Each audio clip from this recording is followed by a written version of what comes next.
If there's one thing about Washington, it loves a narrative. First, it was India, the partner. Now it is India, the problem. Every day, it's a new lecture, a new accusation, and a new attack. And leading the charge is White House trade advisor Peter Navarro. He's called India a laundromat for the Kremlin.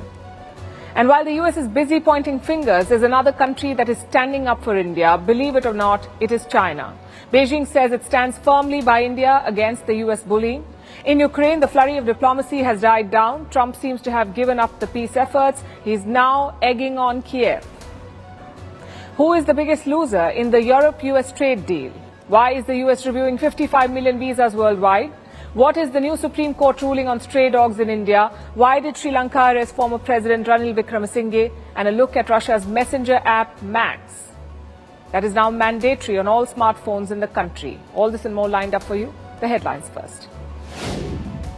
The United Nations officially declares famine in Gaza. It's the first such declaration in West Asia. The UN says 500,000 Gazans are facing catastrophic hunger and blames obstruction of aid by Israel for the dire situation. The Netanyahu government has hit back at the United Nations, claiming there is no famine in Gaza. An Iraqi Kurdistan opposition figure is arrested after deadly clashes in the autonomous region. He has been accused of conspiracy. It is the second arrest of an opposition leader in the Kurd stronghold in less than 2 weeks. The Prime Minister of Kurdistan region has asked all sides to show restraint. In India, Prime Minister Narendra Modi inaugurates Asia's widest 6-lane bridge in Bihar. The state-of-the-art bridge has been built over the Ganga River, connecting North and South Bihar. It is expected to bring huge relief to commuters by drastically reducing travel time.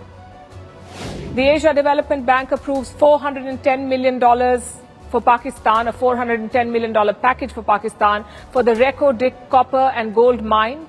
The open pit project is in the Balochistan province. It seeks to develop one of the world's largest untapped copper and gold deposits. Production is expected to start in 2028. And the leaders of France, Germany and Poland will visit Moldova next week. It will be a show of support for the European Union candidate country. Moldova's pro-European president is a vocal critic of Russia and has accused Moscow of trying to destabilize her country. The former Soviet republic lies between Ukraine and Romania.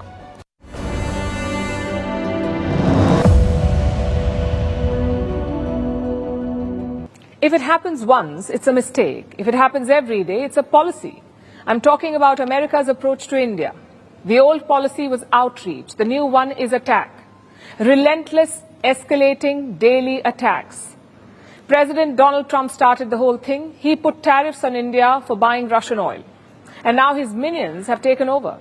The latest is Peter Navarro. He is Donald Trump's trade advisor, also the man behind the tariff fiasco. Yesterday, he launched an all-out attack on India. Peter Navarro says India is a laundromat for Russia, meaning India is laundering Russian oil. He also says New Delhi is perpetuating the war in Ukraine. India doesn't appear to want to recognize its role in the bloodshed. It simply doesn't. It's cozying up to Xi Jinping is what it's doing. It's not act. And by the way, I wrote that article in the FT just to deal with the propaganda of the Indian government to make people want to feel sorry for them. Oh, they need the oil. They don't need the oil. It's a refining profiteering scheme. It's a laundromat for the Kremlin. It's like they're allergic to facts. But let's try again. India is not the leading buyer of Russian oil. That is China. India is not the leading buyer of Russian gas. That's the European Union. India's trade with Russia has not increased 20% since January this year. That's America's trade with Russia. That has increased by 20%. And India has also not armed Ukraine. That's the West. They have done it. So if anyone is perpetuating the war, it is America. Yet Peter Navarro is brazen. He's become a habitual offender. Earlier this month, Navarro launched another attack. He said India is the maharaja of tariffs. You start with the fact that India is the maharaja of tariffs. It's the highest tariffs in the world, charging on American products. And it's got high non-tariff barriers, so we can't get our products in. So we send a lot of dollars overseas to India to buy their products in an unfair trade environment. India then uses American dollars to buy Russian oil. Then last week, he wrote an op-ed. Let me quote from what he said in it. India's dependence on Russian crude is opportunistic and deeply corrosive of the world's efforts to isolate Putin's war economy. The US is trying to isolate Putin? That's news to us. It was Donald Trump who invited Putin to American soil, after all. It was Trump who rolled out a red carpet. Yet Navarro says the world is trying to isolate Vladimir Putin. And this is a daily thing now. If it's not the trade advisor, it's the Treasury Secretary. If it's not the Treasury Secretary, it's the Commerce Secretary. The attacks are relentless and pointed. This week, the White House went a step ahead. They spoke of sanctions on India. Look, the president has put tremendous public pressure to bring this war to a close. He's taken actions, as you've seen, sanctions on India and other actions as well. He's made himself very clear that he wants to see this war end. The obvious question is why? It's one thing to criticize a partner. It's entirely different to go ballistic. So what could be the reason? For starters, none of these people are experts on geopolitics or experts on anything for that matter. Consider trade advisor Peter Navarro. Elon Musk called him a moron. He said Navarro was dumber than a sack of bricks. His words, not ours. But here's a more interesting point. Most of this criticism is coming from the financial advisors, not the diplomatic advisors. Secretary of State Marco Rubio has been measured. Yes, he criticized India, but he also praised the relationship. And why is this interesting? Well, think about it. Why are trade advisors wading into war and diplomacy? Why is a tariff man talking about NATO's eastern flank? It doesn't make a lot of sense. Unless, of course, this is not a political move, this is a financial move. Maybe Russia is an excuse to punish India, to put more tariffs and force India to make a trade deal. Of course, this is all speculation. The fact is, you never know. Trump has multiple grievances with India. New Delhi has rejected his mediation claims with Pakistan. It has refused to concede on tariffs. It has also refused to stop buying Russian oil. Any of these reasons could have triggered Donald Trump. But here's the deal.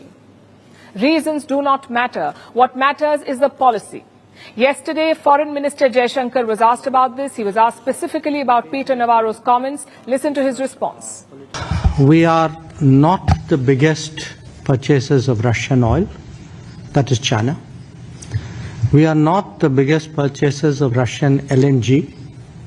I'm not sure, but I think that is the European Union. We are not the country which has the biggest trade surge with Russia after 2022. I think there are some countries to the south. We are a country where actually the Americans said for the last few years that we should do everything to stabilize the world energy markets, including buying oil from Russia. Incidentally, we also buy oil from America, and that amount has been increasing. So, quite honestly, we are very perplexed at the logic of the argument that you had referred to. He's right. The logic is indeed perplexing. It's almost like Trump is making an example out of India. Well, he's met his match. Donald Trump mistook India's maturity for weakness, and in doing so, he's undone decades of political investments. So the US is pivoting away from India, but guess who's supporting us? China. That's how fast things change in geopolitics. This time last year, India and China were locked in a border standoff. We had thousands of troops facing off. And now look at things.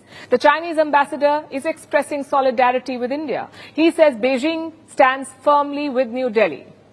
The United States has imposed tariffs of up to 50% on India and even threatened for more.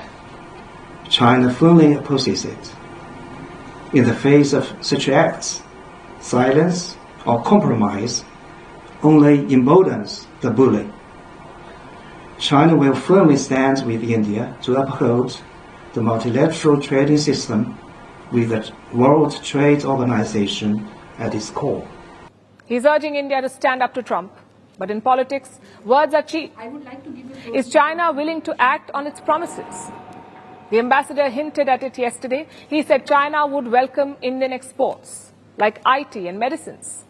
We welcome more Indian commodity to enter the Chinese market. India has a competitive edge in IT, software, and biomedicine, while China is seeing rapid expansion in the fields of electronic manufacturing, infrastructure construction, and new energy. If connected, the two major markets will produce an effect of 1 + 1 bigger than 2. Now, on paper, this does make sense. China and India have huge domestic markets. Our combined population is around 3 billion. If the US market is cut off, they can look inward. For India, this is also a chance to balance its trade with China. Right now, New Delhi runs a deficit, and that too, a deficit of almost $100 billion. If China imports more Indian goods, that deficit may reduce. But like I said, it's about actions. Will both countries work in tandem? And can India trust China on this? We've seen encouraging moves recently. China's Foreign Minister Wang Yi visited India this week, and on cue, China relaxed export curbs on India. They have resumed shipping rare earths and fertilizers to India. Later this month, Prime Minister Narendra Modi will be visiting China. He will attend a regional summit in Tianjin. It's his first visit in 7 years. So clearly, both sides are resetting ties. And this predates Donald Trump. India and China agreed on a border deal in October last year, 2024. That was 1 month before Trump's election win. So Trump did not cause this reset, but he is speeding it up. Which brings us to the second question. Can both sides trust each other? Well, India has always engaged in good faith with China. This reset is no different. New Delhi is taking extra care to avoid issues. Consider the case of Tibet. Tibetan spiritual leader Dalai Lama lives in India. Recently, his reincarnation became a controversy. The Dalai Lama said his aides would select his successor, but China rejected that idea. Beijing wants to select its own Dalai Lama. Yesterday, India joined the conversation. The External Affairs Ministry was asked about its position in Parliament and listened to their written reply. This is the written reply of the Government of India. The Government of India does not take any position on matters concerning beliefs and practices of faith and religion. Government has always upheld freedom of religion for all in India and will continue to do so. Now, technically, this is not new. This has always been India's stated position, but recently, Indian ministers had deviated from it. They backed the Dalai Lama's succession plan, which is why the Foreign Ministry has now clarified. But this is just one issue. There are plenty more between India and China, like China's support for Pakistan, their construction of a mega dam on the Brahmaputra, their maritime forays into the Indian Ocean. All of these are irritants for India. In this background, it won't be easy to build trust. The future of this relationship depends on the nature of the reset. Is it narrow and limited to Trump? Or is it about removing long-standing irritants? The latter sounds like a long shot. February 2022, that's when Russian tanks first rolled into Ukraine. It's been 3.5 years since. And what has changed? Absolutely nothing. Peace talks are headlined, promises are made, missiles are launched, and once again, there's a stalemate. It's like we've been stuck in a loop. And the latest round of diplomacy was no different. First, the US president met his Russian counterpart. Donald Trump and Vladimir Putin talked peace in Alaska. Then Ukrainian President Volodymyr Zelensky rushed to the White House. He was accompanied by an entourage of European leaders. They made it sound like a peace deal would come tomorrow. But here we are again. There is no peace deal. And now Donald Trump is egging on Ukraine. He is cheering Kiev to hit back, likening Ukraine to a sports team, one that cannot win without playing offense. In fact, I will read out from his post on Truth Social. It is very hard, if not impossible, to win a war without attacking an invader's country. It's like a great team in sports that has a fantastic defense, but is not allowed to play offense. Now, this is the same Donald Trump who floated a trilateral sit-down. Putin, Zelensky, and Trump in the same room. That's what he wanted. Now he's talking about attacks. So have the peace efforts broken down? It's hard to judge by Trump by a statement. At the start of this year, he was talking peace. He promised to end the war within 24 hours of taking office. Then he kept praising Russia. After that, he was suddenly unhappy with Putin. Then he met the Russian president. All looked well. But now Trump seems frustrated again. Chances are it's because of the grinding deadlock. There is no clarity on where this is going. Putin says he will meet Zelensky only after the groundwork. Zelensky says he is game only if the venue is neutral. The US is okay with security guarantees only if Europe does the heavy lifting. And Europe is divided on how it wants to help. Some European countries are offering to put troops on the ground. Others want to keep out of it altogether. Meanwhile, Moscow does not like this idea of European security at all. It wants China as a security guarantor. And Zelensky is not on board with that. He is vehemently against it. He is against Beijing playing any role. So basically, in the end, we are back to square one. There are two negotiation formats which realistically can bring progress, and one of these is to meet at the leadership level. A bilateral format of Ukraine-Russia, and a trilateral one, Ukraine-US-Russia. We discussed that in Washington. Putin talked about that during his call to President Trump. Now what we hear from Russia is just, truth be told, simply indecent. They are trying to get away from the need to hold a meeting. They don't want to end this war. And while diplomacy is stalled, the Russian attacks are not stopping. In just one night, Ukraine was hit with more than 600 drones and missiles. That's the largest aerial attack since July. Factories, nurseries, apartment blocks, nothing was spared. One person was killed in Lviv, 15 others were injured in the southwest of Ukraine. Kiev says it has managed to stop 577 drones. Zelensky added that Moscow even struck an American factory.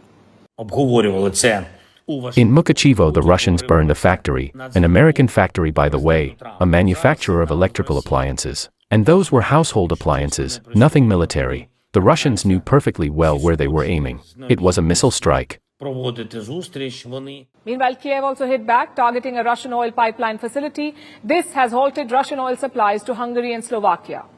It could remain suspended for at least 5 days. Moscow insists that this attack proves that Ukraine does not want peace. Ukraine insists that it proves why peace is urgent. Either way, civilians are caught in the middle once again, and every road to peace runs into the same wall. Which brings us to the question that we started with.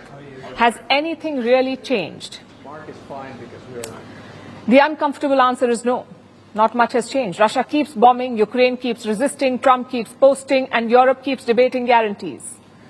For all the noise, the conflict is still in the same place it was a few months back, except with more rubble and fewer illusions.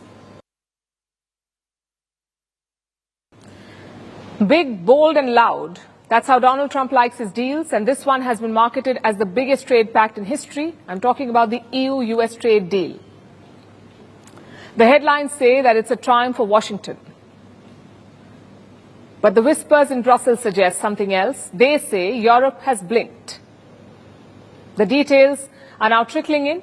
The EU is America's largest trading partner. Two-way trade is almost worth $2 trillion, so this deal should have been a welcome relief. First, a 15% all-inclusive tariff cap for the European Union. This is the most favorable trade deal the US has extended to any partner. A wide range of sectors, including strategic industries such as cars, pharmaceuticals, semiconductors and lumber, will benefit from this cap. To get a bit technical, unlike with other trading partners, the 15% cap does not come on top of existing most favored nation tariffs. But the real picture is a lot more complicated. Tonight we'll tell you who came out on top and which industries suffered the most. First things first, Donald Trump is the self-proclaimed winner here. He promised a cascade of new trade deals, and this one lets him claim victory. The import tariffs are at 15%. This is the rate at which European goods will be taxed in the US. And that means tens of billions will be flowing into the US, into American coffers. Analysts even say that the EU might suffer a hit to the GDP, a 0.5% hit. But if Donald Trump is the winner, US consumers are the losers. Tariffs, after all, are just taxes on imports. A 15% levy on European imports will mean only one thing: European goods are about to get more expensive in the US. So American shoppers will feel it in their wallets. That bottle of French wine or that German car may not be within reach for many people anymore. And this is not the only casualty in the current equation. There's also European solidarity. Because trade deals in the EU are not just about economics. They're also about politics. With 27 member states, every concession sparks regional tensions. France blasted the agreement as quote-unquote submission. Hungary's Viktor Orban says that Trump ate von der Leyen for breakfast. So the internal fractures are showing, and unity seems to be a problem, which brings us to some of the other parties that stand to lose after this, like German car makers, the likes of Volkswagen, BMW and Mercedes. They first faced a 27.5% tariff. That has now been cut to 15%. But that's hardly a consolation.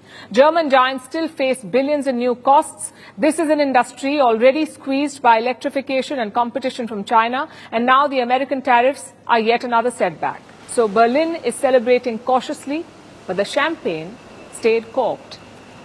And speaking of champagne, Europe's alcohol industry is toasting in anger too. France, Italy and Spain lobbied hard for zero tariffs on wine and spirits. Instead, they got the flat 15% rate.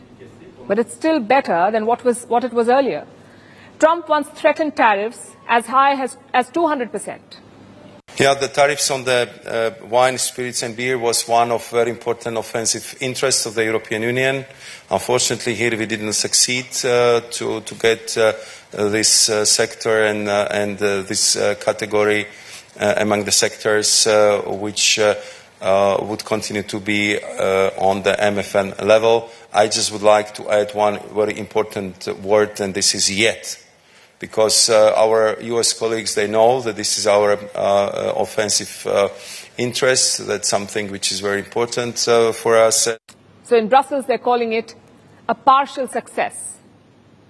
Then there is European pharma. The pharmaceutical lobby pushed hard for exemptions, but they did not get any. Instead, drugs are now subject to the same 15% tariff. And remember, drugs are one of Europe's biggest exports to the US, so this is another painful compromise, especially for an industry that is used to high margins. Denmark's Ozempic, Irish drug makers and German biotech firms will all feel the squeeze. So the question is, did any industry manage wins in this round? Well, there is one sector where both sides walked away happy, and that is aviation. Aircraft and parts were exempted from tariffs entirely. Boeing, Airbus and their sprawling supply chains can breathe easy. It's one of the rare areas where cooperation triumphed over confrontation. And Europe did manage one small concession: digital rules. There was heavy pressure from the US. They wanted Brussels to ease the rules, but so far, Brussels has not. Europe has managed to keep its rules on digital competition and content moderation. So all in all, did Europe lose out? On balance, yes, they did lose out. The deal is heavily one-sided, but the EU did manage to avoid catastrophe. Trump threatened 250% tariffs on drugs, 200% on wine. That did not happen. Basically, the story of this deal is not just about tariffs, it's about leverage. And looks like Donald Trump had all the leverage here.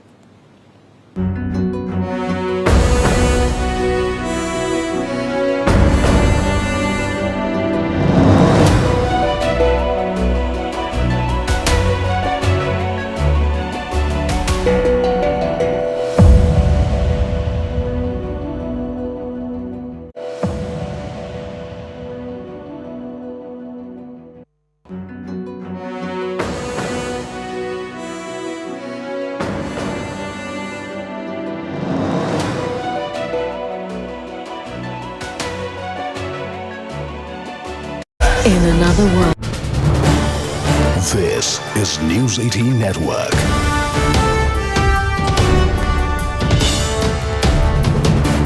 India's largest news network. जी मैं समझ रही हूँ हमारे साथ बने रहिए Avinash and Anvit going to request you to continue staying with me. Let's also take our viewers through why this is such a massive threat when you talk about infiltration, as Anvit highlighted, particularly in India's east, especially when you look at Bihar, which is going to be going through assembly elections. This is now becoming a burgeoning threat. The concerns, of course, are illegal migration. Why is it happening? Because of forged documentation. The local governments, even the panchayat levels, are in fact involved in forging of these documents. Bogus voters are also then leading to a massive demographic change. And how is that now going to impact our country? It is going to impact the policy making of our nation. Anvit brings you another ground report. In fact, the threat of infiltration, this along the 600-kilometer international border in Bihar, is real and a growing one. The free movement across borders is creating a nightmare for security agencies, with infiltrators obtaining forged Indian documents with ease.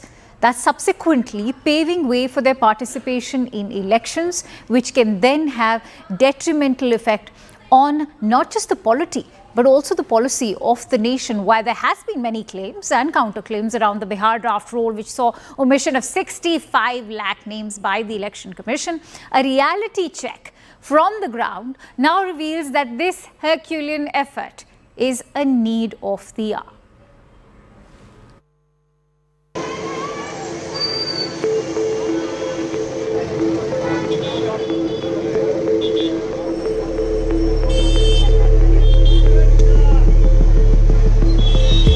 The rush that you see I'm surrounded with is at Jogbani border check post in Bihar at the Indo-Nepal border. But the volume of people you see around me, is it humanly possible to check each one of them and to identify what they could be carrying? For exactly that mammoth task, we have the SSB, the Sashastra Seema Bal, deployed here. The size of people moving in and out, the regular seizures and the vulnerability of the open border clearly demands of technological upgradation and introduction of equipment that would make their task easier.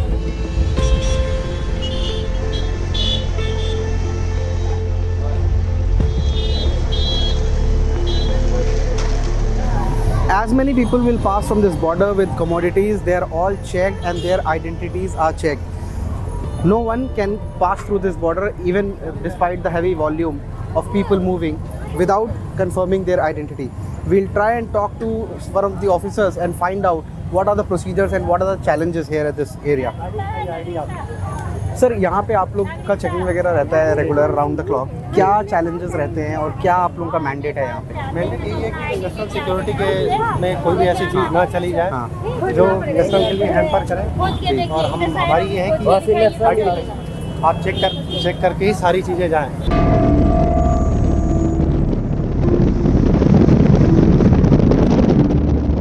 Monitoring this mass of humanity moving from one side to the other presents multiple challenges and implications. Apart from the regular seizure of contraband, narcotics and weapons, this movement results in many infiltrators never returning and settling down here itself. The change is startling, particularly in the so-called no man's land along the border.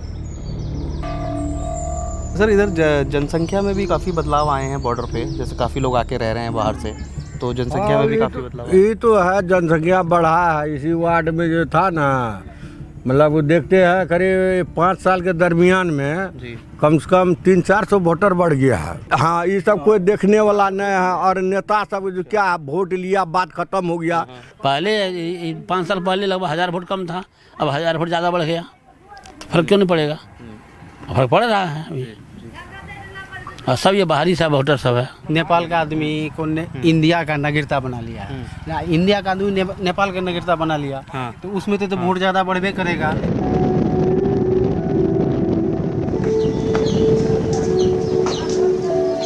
CNN News 18 made its way to Dumaria village, one of the locations flagged for heavy encroachment in no man's land.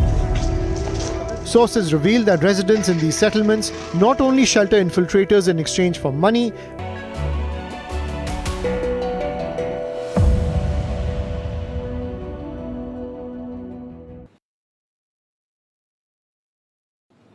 If you're planning to visit the US anytime soon, our next story is for you.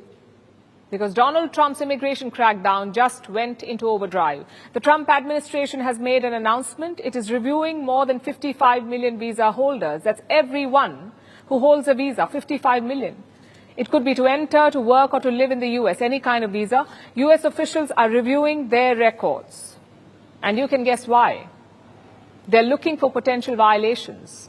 Again, it could be anything from staying past visa time frame to criminal activity to whatever the U.S. deems a threat to public safety. If any of these indicators are found, the visa holder will be deported. It's a major move and hardly the only one of its kind. Here's a report. We will begin the process of returning millions and millions of criminal aliens back to the places from which they came. Since U.S. President Donald Trump came to power, he has launched a war on foreigners on the American soil. He has focused on stricter requirements for visa applicants, deportation of illegal migrants, or student and visitor exchange visa holders. Since his inauguration, the State Department has revoked more than twice as many visas as during the same time period last year. But now, his crackdown just hit the accelerator. The Trump administration is now reviewing the records of all U.S. visa holders. There are more than 55 million of them, including about 13 million green card holders, about 4 million people on temporary visas, and many others with multiple entry tourist visas. Their records are being vetted. Why is that? Because the Trump administration wants to sift out any possible violation, like staying past the authorized time frame, any record of criminal activity, threats to public safety. If any such information is found, the visa will be revoked. And if the visa holder is in the U.S., they will be deported. The U.S. says that this will be a continuous vetting process. Apparently, the reviews will include new tools for data collection on the past, present, and future visa applicants. With privacy switches on smartphones turned off, while the holder's social media accounts, law enforcement, and immigration records are scoured through. There's anxiety and fear. People are even afraid to go to school or work for fear of being raided and arrested. And this is part of a much larger drive.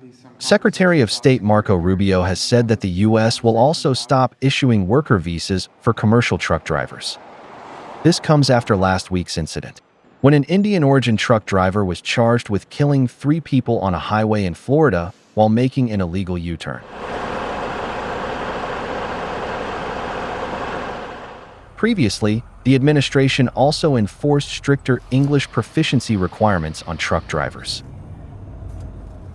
Earlier this week, the State Department said that since Trump returned to the White House, it has revoked more than 6,000 student visas.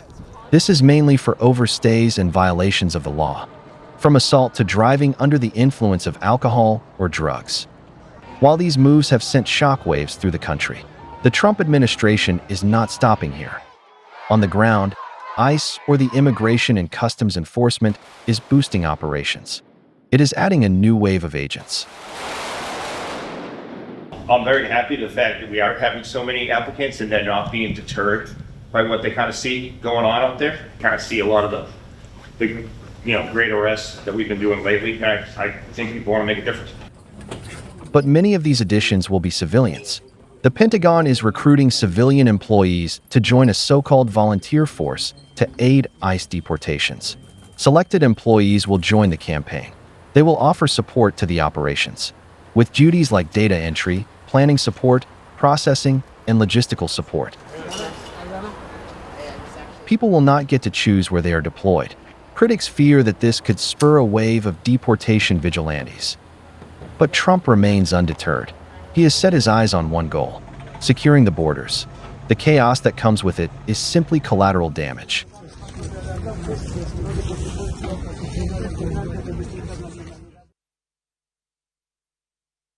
Now let's shift our attention to India. Earlier this month, the Apex Court passed an order. It sent shockwaves throughout the country. After a surge in dog bites and rabies cases, the Supreme Court of India ruled that all stray dogs will be moved to shelters. This fueled massive outrage. Animal lovers took to the streets in protest. Activists circulated online petitions from celebrities to politicians. Thousands of people criticized the ruling. So now, in a major verdict, the Supreme Court has shelved the old order. So what does the new ruling say? And what does this mean for the stray dogs of Delhi? Here's a report. On August 11th, India's apex court ruled that all stray dogs in Delhi and its suburbs be picked up from the streets and confined to shelters. This came after a surge in cases of dog bites and rabies. And uproar ensued. Critics slammed the ruling, saying that it could not be implemented because there were not enough shelters.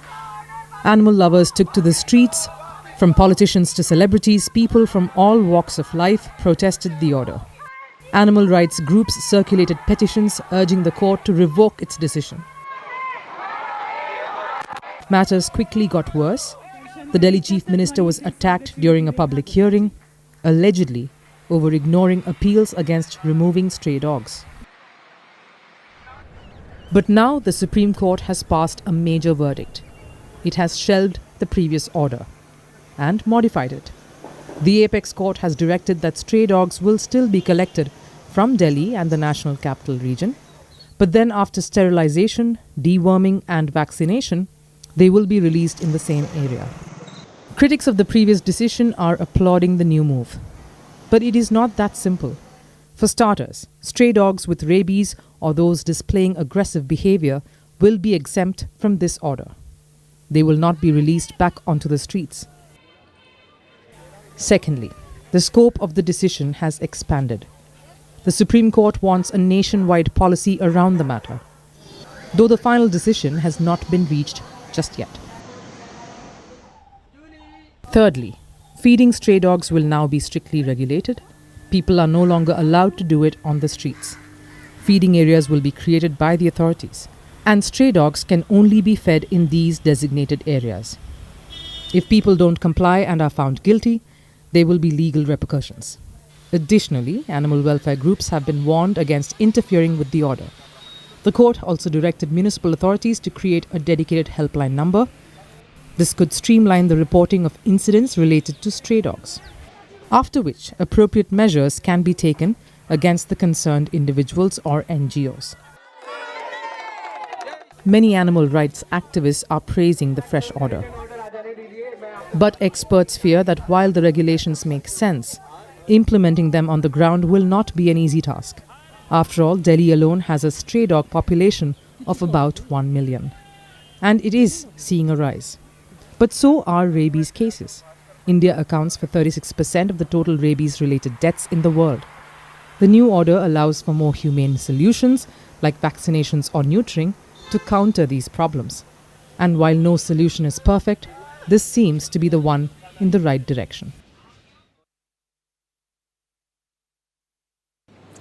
Your rivals push you to the ground, you incur heavy losses. So when the fight eventually stops, what do? You lick your wounds, you plot your next move, and most importantly, you signal strength. At least that's Iran's plan. After the 12-day conflict with Israel and the US, tensions continue to simmer. Tehran has issued a warning saying that any new adventure by the enemy will be faced with a strong slap. Those were the words. And it backed these words with action. Iran has launched military exercises, its first solo exercise since the June war. Meanwhile, nuclear talks are underway. Not with the US. They were suspended after Iran's facilities were attacked. Today, delegates from Tehran are shifting focus towards Europe. Here's a report.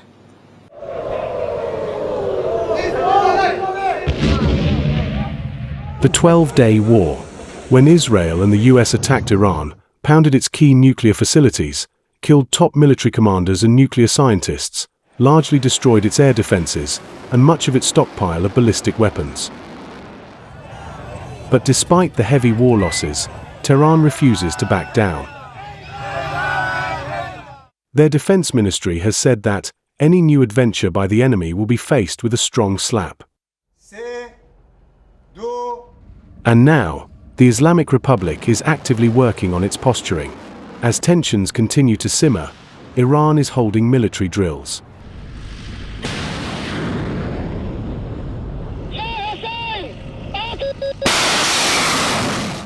This is Tehran's first solo military exercise since the war in June. Navy units of regular armed forces fired missiles and drones at open water targets in the Indian Ocean. Surface and subsurface vessels, aerial units, coastal and sea-based missile platforms, as well as electronic warfare divisions are part of the drills. The Navy says that it wants to test a wide range of precision strike cruise missiles capable of hitting surface targets at short, medium and long range. This endeavor aims to sharpen Iran's combat skills, boost readiness, and strengthen deterrence. But at its core, Iran is simply readying itself for any new phase of confrontation. Last month, US President Donald Trump threatened to strike Iran again. It could happen if Tehran revives its nuclear facilities, or resumes enrichment of uranium, which is a possible pathway to developing nuclear weapons. This comes after Tehran suspended negotiations with Washington, which aimed at curbing the country's nuclear ambitions. Since then, inspectors from the International Atomic Energy Agency have been unable to access Iran's nuclear installations. This week, Iran said that it would not completely cut off cooperation with the UN nuclear watchdog, but it remains on the fence about nuclear talks with the US. Tehran believes that the moment for talks has not yet arrived. Foreign Minister Abbas Araghchi said, "In my opinion, we have not yet reached the point of maturity where effective negotiations with the US can take place. Whether that moment will come any time soon remains unclear. But Tehran isn't facing threats from the Washington alone.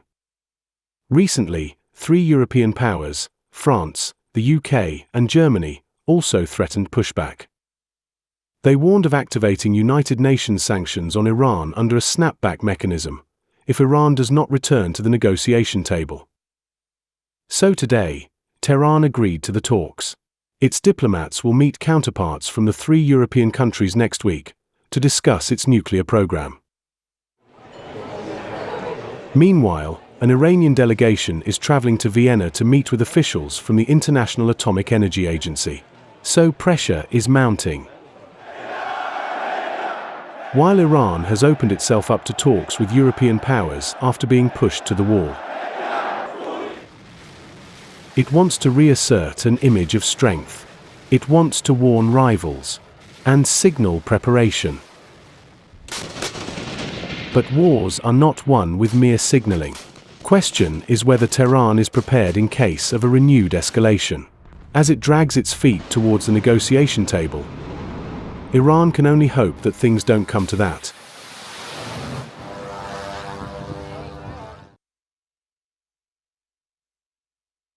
Let's turn to Sri Lanka now. A high-profile arrest shook the island today. It wasn't some gangster or corrupt civil servant. It was a former president, Ranil Wickremesinghe. And this is unprecedented in Sri Lanka. No former president has ever been arrested in this country.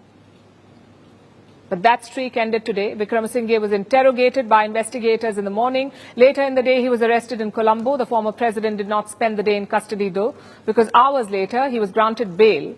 So what charges is he facing? Misuse of public funds. The case is linked to Wickremesinghe's foreign trips. He made 23 trips from 2022 to 2024. 23 trips in almost 2 years. Their total cost was around $2 million. Now, official trips are fine, but investigators say some of these visits were personal.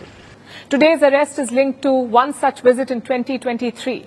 Wickremesinghe had visited Cuba for a summit. On his way back, he stopped in the UK, and while there, he and his wife attended a ceremony at the University of Wolverhampton.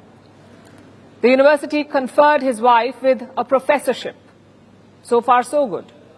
Now, at the time, Wickremesinghe said that it was a private trip. He said his wife paid for the stop and that no state funds were used. But investigators say that that is not the case. They say that the trip was state-funded, that public money was also used to pay bodyguards. And what is Wickremesinghe saying? Well, the news broke in July this year. Back then, he had denied all the allegations. We've not heard from his office after that. But this case is not isolated. It is part of a nationwide crackdown on corruption. It was launched by the new president of Sri Lanka, a leftist named Anura Kumara Dissanayake. He challenged mainstream parties for the presidency in 2024 and he defeated them all. And since then, he's been rounding up opposition leaders. Former MP Shashindra Rajapaksa, arrested in August for abuse of power. Yoshita Rajapaksa, son of former President Mahinda, arrested in January over a property deal. Nishant Wickramasinghe, former chairman of Sri Lankan Airlines, also brother-in-law of Mahinda, he was arrested in June over misuse of public funds. I could go on, but you get the point. In most cases, this would look like a witch hunt. But in Sri Lanka, it's a bit more complicated.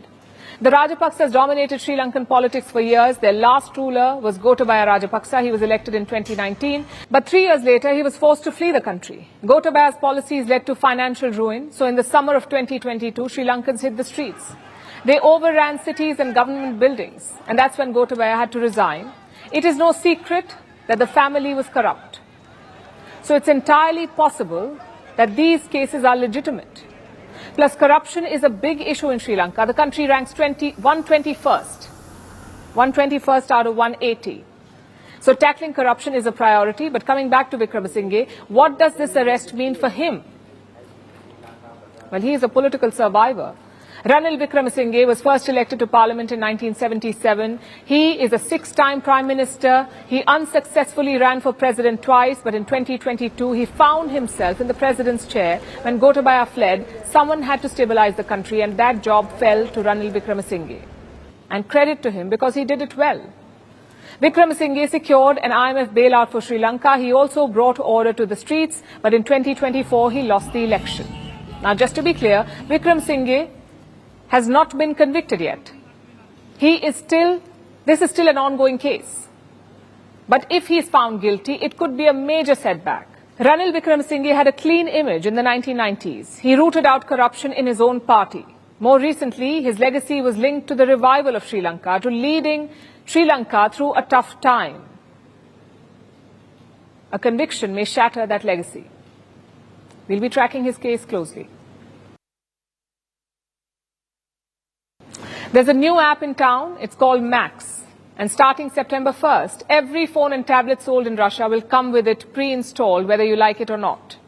Now, on paper, Max is just another messenger, but in practice, it is the Kremlin's latest tool in its tug-of-war with the Silicon Valley. Moscow is no longer content with blocking or restricting Western platforms. It wants its own homegrown alternative, one that is safely within the reach of Russian regulators. But why is Russia pushing this so hard, and how does it compare to other countries? Our next report tells you. Russia's standoff with the West over Ukraine has spilled into cyberspace. Western apps like WhatsApp and Telegram are enormously popular in Russia. 97 million people use WhatsApp. Nearly 90 million are on Telegram. But they're also a problem for the Kremlin. Moscow has accused these platforms of enabling fraud, terrorism, and most damningly, refusing to hand over user data. Enter Max, built by VK, which is Russia's state-backed tech giant. Max is being marketed as a safer alternative, a messenger app that requires fewer permissions than WhatsApp and comes tightly woven with government services. Need to pay your utilities? Book a doctor's appointment? File taxes? Max promises to be the one-stop shop. Of course, critics say what's really happening is that Russia is building its own digital cage. One where conversations, payments, and personal details can all be watched closely. But there are a few problems. For one, Max is still in beta. Parts of the app are literally unfinished, yet it's being forced onto tens of millions of devices. The government insists it's more secure, but within weeks of its launch, police arrested a suspect in the first fraud case conducted over Max. Then there's the elephant in the room, surveillance. Kremlin critics worry Max isn't about making communication easier. It's about making it more transparent to the state. But Russia isn't the first country to decide it doesn't trust WhatsApp. China has perfected the model with WeChat, a single app for texting, paying, shopping, and even filing divorce papers. It's wildly convenient, but it's also a system where the state has its hands firmly on the wheel. Vietnam backs Zalo, a local messenger that now dominates the market. Iran has rolled out a carousel of government-approved apps like Saroush and Ada after banning most Western platforms. There's a common thread here. Whether by regulation, state investment, or cultural dominance, countries are increasingly carving out digital ecosystems of their own. Underneath all this is the concept of data sovereignty. In simple terms, it's the idea that a country should control the data of its citizens, not foreign companies in California. For democracies, this often plays out in debates over privacy laws and server locations. For authoritarian states, it's about control. In Russia's case, this isn't just about security. It's about insulating its digital life from Western sanctions and projecting a kind of technological sovereignty to match its political one. But will people actually use Macs? Sure, pre-installation guarantees exposure. But that doesn't mean WhatsApp and Telegram are going to vanish overnight. The real gamble here is whether Macs becomes Russia's WeChat moment. We will have to wait and watch for that. But one thing is for sure. In the 21st century, wars aren't just fought with tanks and missiles. They are also fought with servers and the apps on your phone.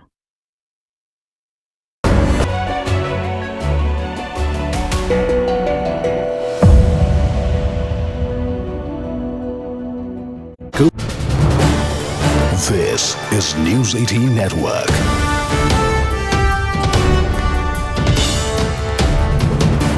India's largest news network. जी मैं समझ रही हूँ हमारे साथ बने रहिए Avinash and Anvit going to request you to continue staying with me let's also take our viewers through why this is such a massive threat when you talk about infiltration, as Anvit highlighted, particularly in India's east, especially when you look at Bihar, which is going to be going through assembly elections. This is now becoming a burgeoning threat. The concerns, of course, are illegal migration. Why is it happening? Because of forged documentation. The local governments, even the panchayat levels, are in fact involved in forging of these documents. Bogus voters are also then leading to a massive demographic change. And how is that now going to impact our country?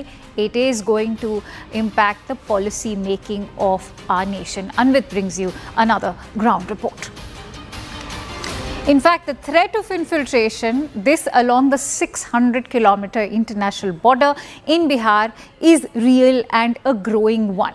The free movement across borders is creating a nightmare for security agencies, with infiltrators obtaining forged Indian documents with ease. That's subsequently paving way for their participation in elections, which can then have detrimental effect on not just the polity, but also the policy of the nation. While there has been many claims and counterclaims around the Bihar draft roll, which saw omission of 65 lakh names by the Election Commission, a reality check from the ground now reveals that this Herculean effort is a need of the hour.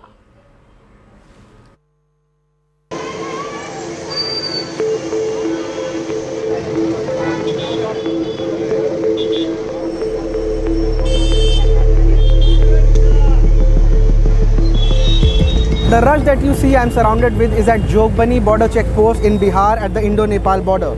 But the volume of people you see around me, is it humanly possible to check each one of them and to identify what they could be carrying? For exactly that mammoth task, we have the SSB, the Sashastra Seema Bal, deployed here. The size of people moving in and out, the regular seizures and the vulnerability of the open border clearly demands of technological upgradation and introduction of equipment that would make their task easier.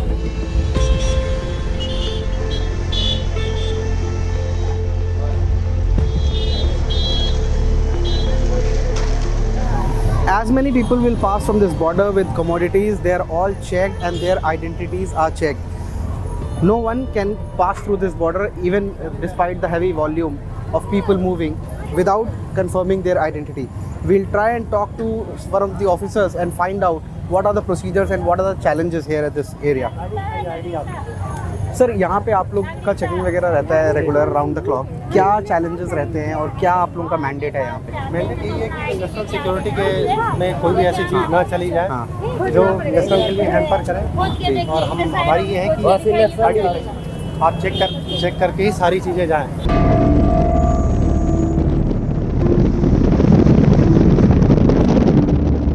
Monitoring this mass of humanity moving from one side to the other presents multiple challenges and implications. Apart from the regular seizure of contraband, narcotics and weapons, this movement results in many infiltrators never returning and settling down here itself. The change is startling, particularly in the so-called no man's land along the border. Sir इधर जनसंख्या में भी काफ़ी बदलाव आए हैं border पे, जैसे काफ़ी लोग आके रह रहे हैं बाहर से, तो जनसंख्या में भी काफ़ी बदलाव ये तो है, जनसंख्या बढ़ा है। इसी वार्ड में जो था ना, मतलब वो देखते हैं करीब 5 साल के दरमियान में कम से कम 300-400 वोटर बढ़ गया है। हाँ, ये सब कोई देखने वाला नहीं है, और नेता सब जो क्या वोट लिया, बात खत्म हो गया। पहले 5 साल पहले लगभग 1000 वोट कम था, अब 1000 वोट ज़्यादा बढ़ गया। फर्क क्यों नहीं पड़ेगा? फर्क पड़ रहा है अभी। और सब ये बाहरी सब वोटर सब है। नेपाल का आदमी को इंडिया का नागरिकता बना लिया है। इंडिया का आदमी नेपाल का नागरिकता बना लिया, तो उसमें तो वोट ज़्यादा बढ़वे करेगा।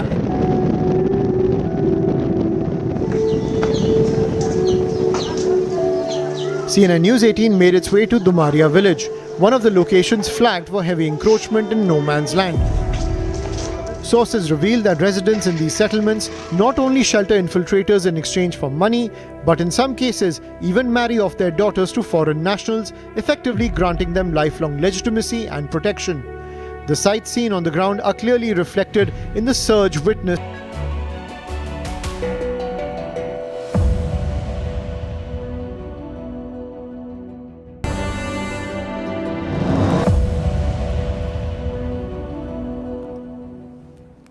We told you about the Supreme Court's new ruling. They have tweaked their earlier order on street dogs in India. On cue, celebrations erupted. Dog lovers have welcomed the verdict. Meanwhile, memers are having a field day. Even before this news, dog memes were a fan favorite, but now it's on overdrive. The internet is obsessed with the new boss of Delhi. Take a look.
And now it's time for Vantage Shots, images that tell the story.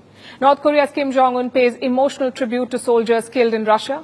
Typhoon Ling floods roads and triggers mudslides in Japan. And the Berlin Zoo celebrates the first birthday of its baby pandas.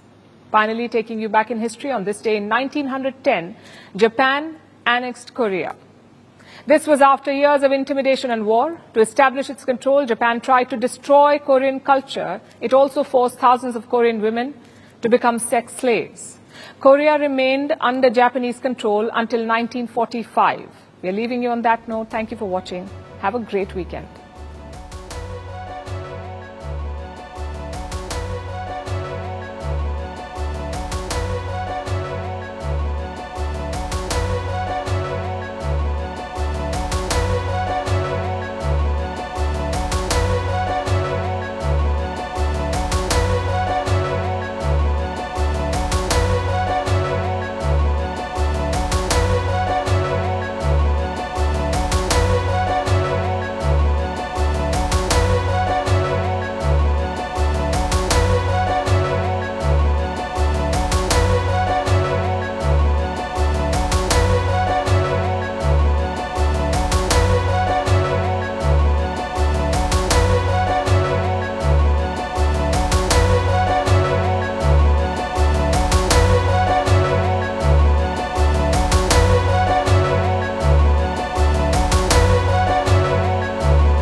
Hello and welcome to the late night edition with me, Ayushman Singh Jamwal. Big breaking news coming in at the top of the bulletin, where Uddhav Sena MP Priyanka Chaturvedi has now written to Union Information and Broadcasting Minister Ashwini Vaishnav, demanding a complete ban on the live streaming and the telecast of the upcoming India-Pakistan match in the Asia Cup. In a social media post sharing her letter to the Union Minister, Chaturvedi stated that while India stands with the government in its efforts via Operation Sindoor against the terror state of Pakistan in the wake of the Pahalgam terror